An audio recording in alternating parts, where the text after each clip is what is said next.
Hi everyone, I'm just going to give you guys a bit of a guide on how I made this kind of fabric today. So I had planned on making a cowl or a scarf, but the arthritis in my hands is acting up with the cold weather at the moment. So I've just done this smaller sample, and you could do something similar and turn it into whatever you like. It would also make great cushion covers, table runners, depending on the fibre and sort of the set that you go with. So what you will need to make this is a Vari Dent reed.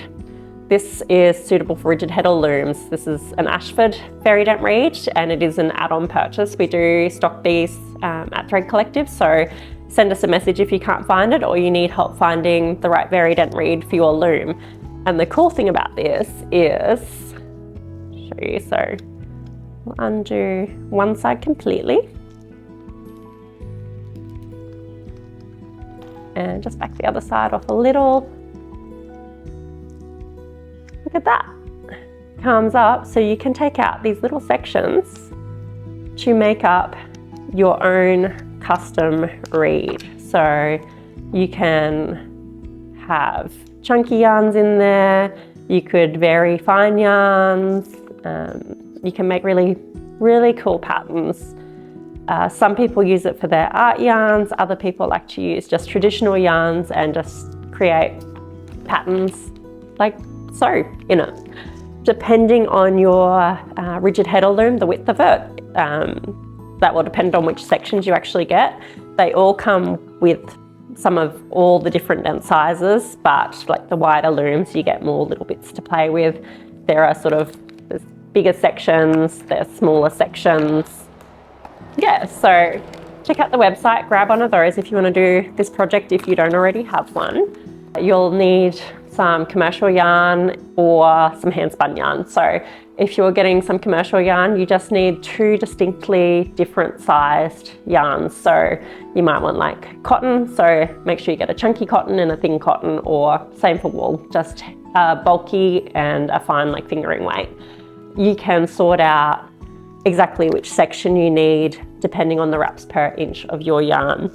So I'll do a quick run through of me spinning the yarn for this one. I just spun a finer yarn and then I spun a chunky yarn as well. So I ended up using the 2.5 dent sections and I think it was the 10 dent sections or something very similar to get this effect. If you go for less contrast in size, obviously the pattern won't show up quite as much.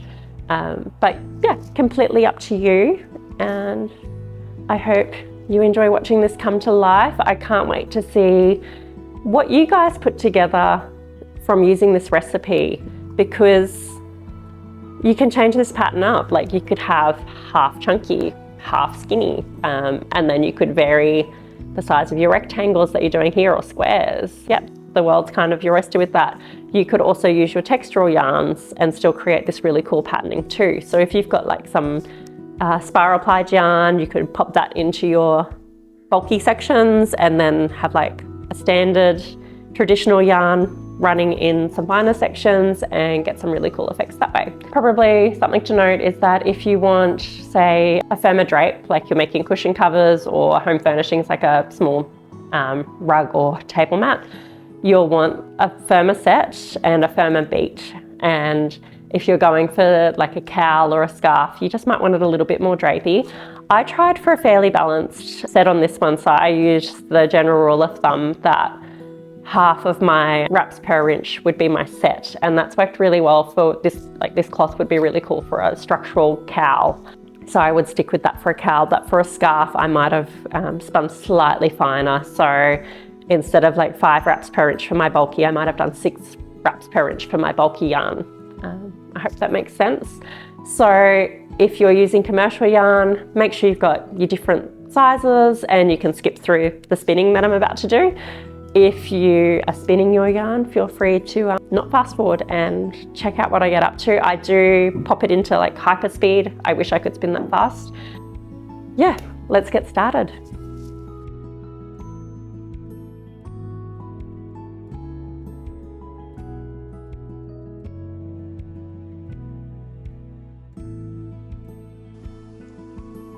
So I've used an Ashford Merino for this demonstration, and I highly recommend that and their Corriedale, more so the Corriedale for beginners. They're both beautiful fibres to spin, very easy to spin up. I'm spinning the fine yarn first, and I've chosen the fastest ratio the Kiwi offers me, so that's going with the smaller size whirl.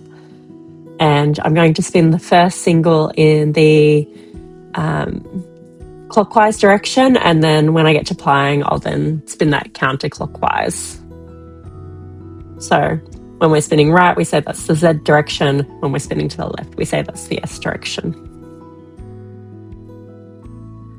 So it's important to split your fibre for this one. So your bulky yarn will take up more fibre than your fine yarn will. So for my example, I spun the full 100 grams, and from that I'd know that if I wanted to do a cowl, I'd probably need to do twice as much. So I spun approximately 60 to 70 grams of the fibre as my bulky and about 30 grams as my fine yarn in this case.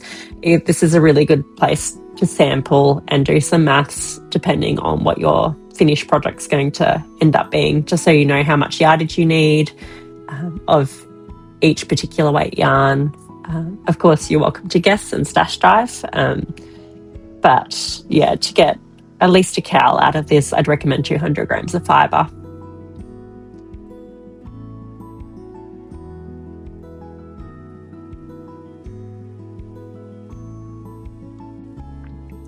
So just showing you guys how I join on,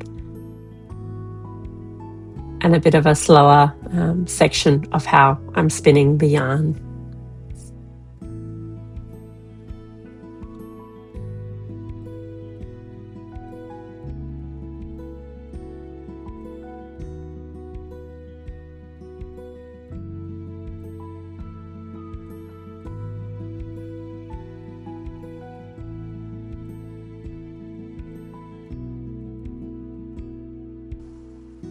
Now this is how I do a plyback test. I like to use the orifice hook to weight my sample, so I get a really even distribution of twist. If you've got a spinner's tool handy or a yarn gauge, you can check your wraps per inch. You might like to tear off a small sample as well so that you can make sure you're consistently spinning around the same weight yarn for your finished project. And something to note as well, this is known as a worsted draft. The fibre is a comb top, and I'm using a short forward draft. Both of those things combined give us what is known as a worsted spin, not to be confused with a worsted weight yarn.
So just changing our bobbins and spinning another one in exactly the same fashion.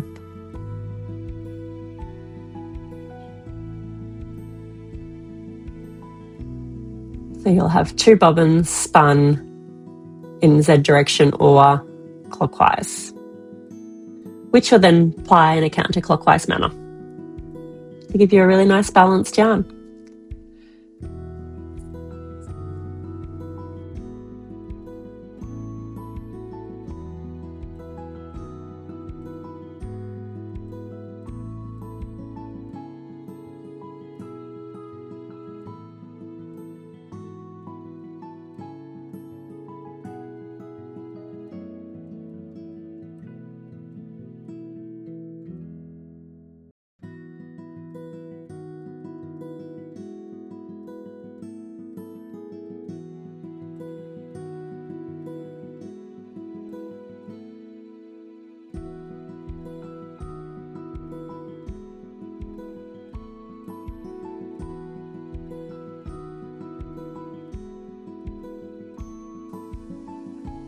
Something to note is that when I set up for plying these finer yarns is that I switch to the middle whirl just to reduce my twist slightly. When I spin the bulky weight yarn, I don't have that option, but when I'm spinning finer yarns, I will often see if I have a slower whirl available to me.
Once you've spun your fine yarns, it's time to spin the bulkier yarn. So I find it difficult to transition between spinning weights, so it does take me a bit to get into the rhythm.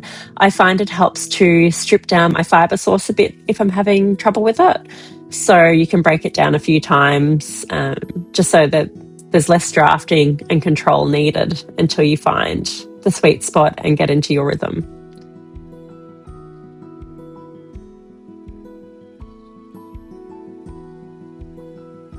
I also tend not to be too much of a perfectionist when it comes to my weaving yarns because I really like the look that variances that naturally occur in handspun look in the finished fabric.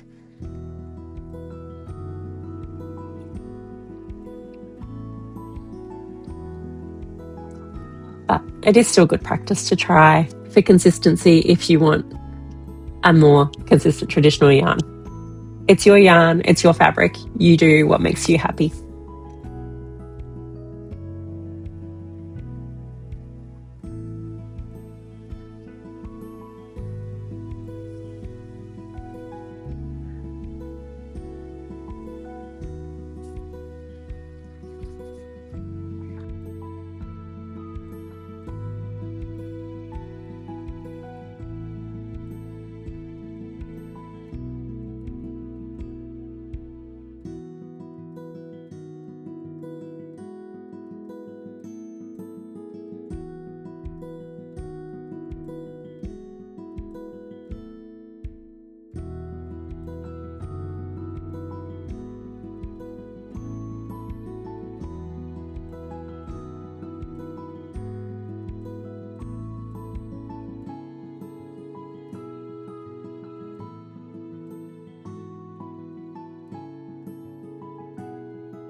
So something to note as well is it's very easy to over twist a bulky yarn, so make sure you choose the slowest ratio available to you. Increase your back break tension if needed as well, and just be sure to pay attention and make adjustments if you notice any pigtails or over twist forming. So once you've got your 2 bobbins sorted of your bulky yarn, popping on your fresh bobbin, again making sure you're on your larger whirl and spinning to ply in the opposite direction.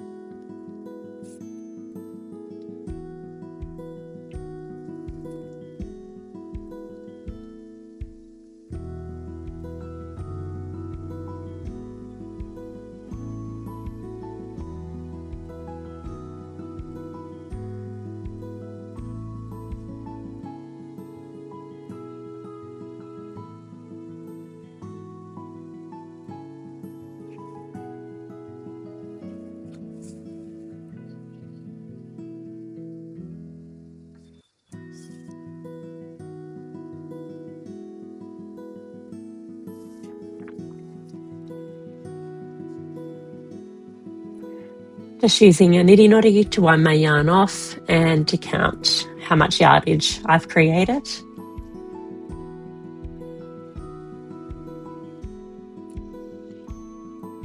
Ideally, you also want to wash your fibre to set it before you weave. I did not do that this time around, but washing really helps to evenly distribute any excess twist in areas, and you get a sense for what your actual finished yarn looks like without any hidden twist or surprises in sizing.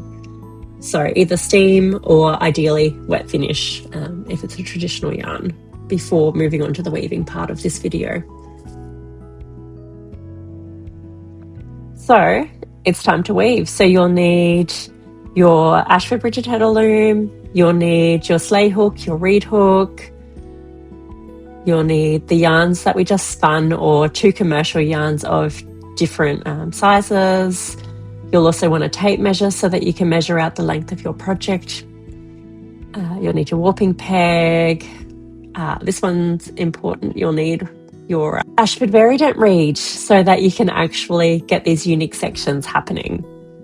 You'll also want 2 shuttles for this one, 2 stick shuttles, so that you can have your 2 different size yarns on the go. So you can see me just playing there with the different sections, trying to come up with the combination that I want for the yarn. So you can make this into any arrangement you want.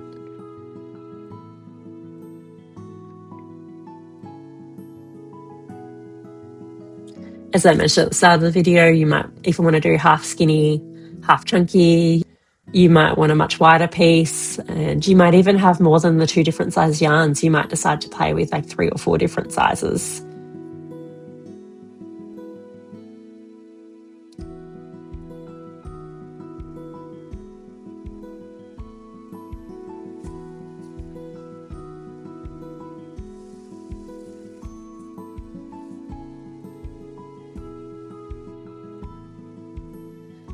So one thing I will add on that you don't have to do is I do put an extra section in, and that's just a hangover from being a mostly floor loom weaver, and it felt weird to leave a thread on the end loose. So I do that. You don't have to. And then just setting up your loom as per the usual instructions. When you get up to a section where you need to change your yarn size, simply cut the yarn you've been using and tie it with a maybe like a surgeon's knot, just a simple but strong knot over near your back apron rod. Maybe don't copy exactly how I set up the loom, because I'm doing this for a video, so I don't have my loom clamped to the table, so it does move a bit, and on a longer project this would drastically affect my tension across my warp. So definitely don't advise copying that part. Do be sure to use your warp separator sticks, even on a short project though, because it just helps keep the spread nice and even, which helps again with tension quite a lot. Slaying as per normal, you just happen to have different size sections, so it's nothing to be scared of.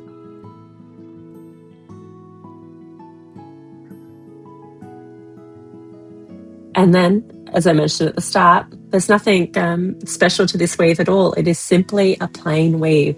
So once you get started, you don't have to worry about going over a certain amount of threads or under. You're just simply passing your shuttle back and forth through the clean shed on your up and your down sheds.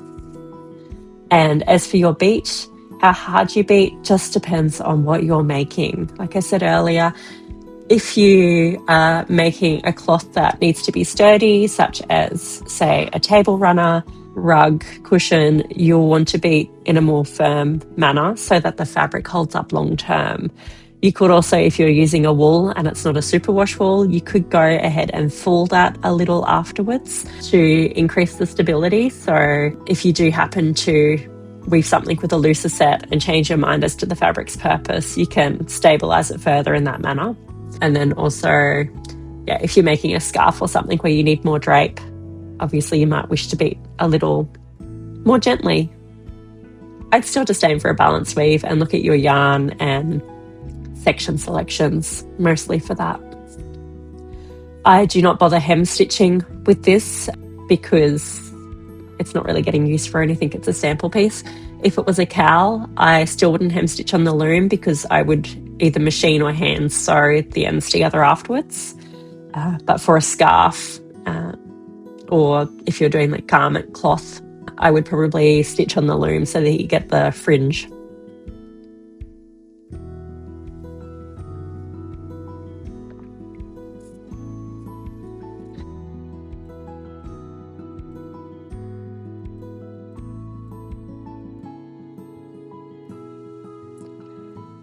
As with any other weaving project as well, making sure you've got that nice angle so that you don't get excess drawing on your edges, which could create some distortion. And as for when to change out your weft, it's up to you, whether you want squares or rectangles. I just tuck my tail back in along the same shed, being sure to wrap around the edge thread so that it's stable to secure mine and beat it into place. So I do 4 picks of chunky, and I didn't actually count my fine threads. I just kind of eyeballed when they looked the same.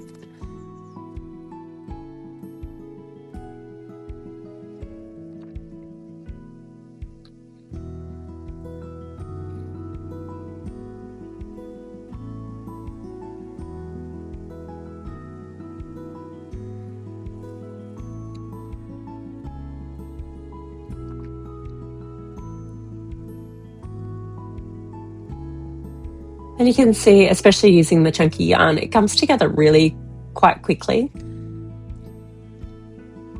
And it's such an unusual fabric that you don't often see in shops anywhere, that it really makes spectacular gifts and accents for your home and wardrobe. It is something that you could also play with colour with. You could choose to have contrasting colours for your different thread weights. I just happen to like the textural play on, I wouldn't say a neutral base because it is purple, but that texture that you can get in a monochrome palette.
Okay, and then cut off this sample and show you guys again what this fabric looks like and sort of how it moves.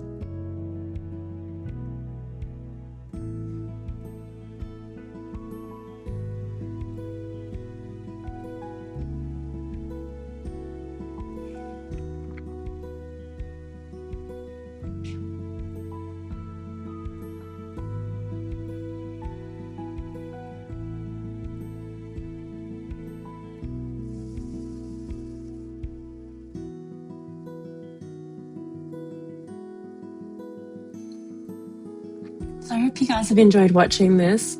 I really hope to see what you guys have been creating with your Vari Dent reeds, or what you choose to create if you add a Vari Dent reed to your arsenal of tools. So take Thread Collective on social media or send us an email with the photos of what you've been working on. We'd absolutely love to see them. See all these finished projects and just share the inspiration with everyone as well. If you have any questions, please don't hesitate to get in touch. Either drop us a comment or send us an email.